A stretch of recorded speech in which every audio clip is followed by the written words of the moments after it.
Eric, you've written important books about the history of the 19th century, about imperialism, about laboring men. What are the challenges of writing the history of your own century, the times you yourself have lived?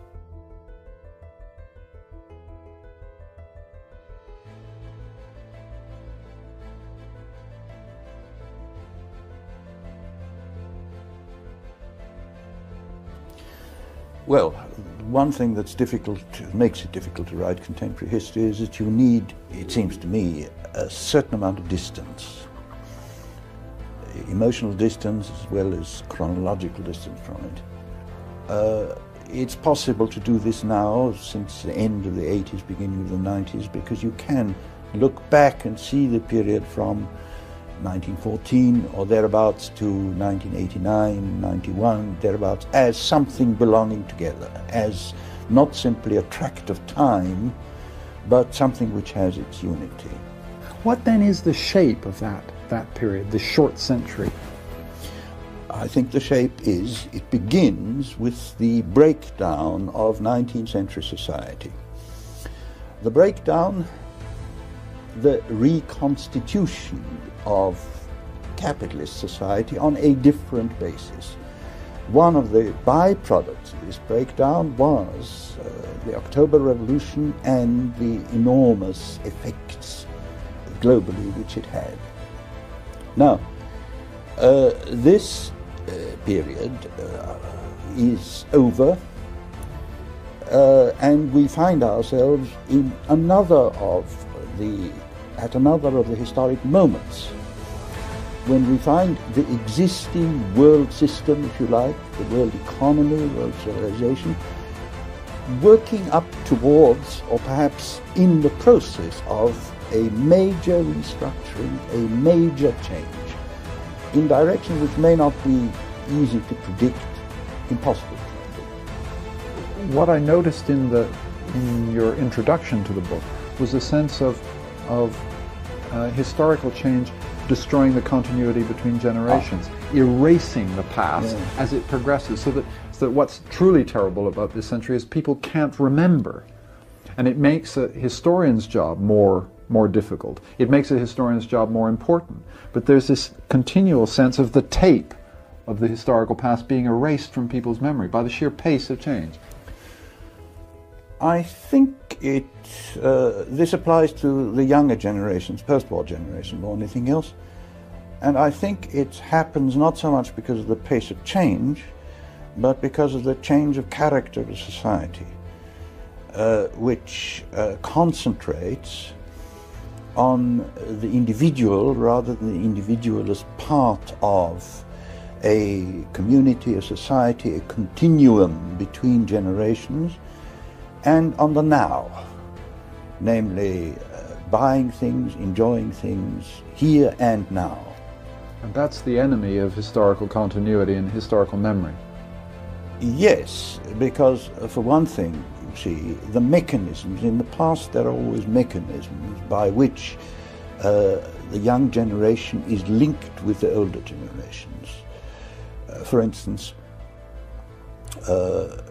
Marc Bloch, the great French historian, once pointed out that in actual fact, in agrarian societies, continuity is maintained by jumping generations. Children are brought up by grandparents because parents go out and work in the fields, and so consequently children immediately get introduced to what grandparents remember of their past, and so on in turn. And that's been broken up in our century. This has been broken completely for a variety of reasons. For one thing, indeed, I mean, the experience of the past is quite often no longer relevant, or no longer seems relevant to the younger generation. And consequently, it becomes something different. The only past which people, very young people, really recognize is their own personal past. The rest is something like olden times. What exactly do you mean by barbarism?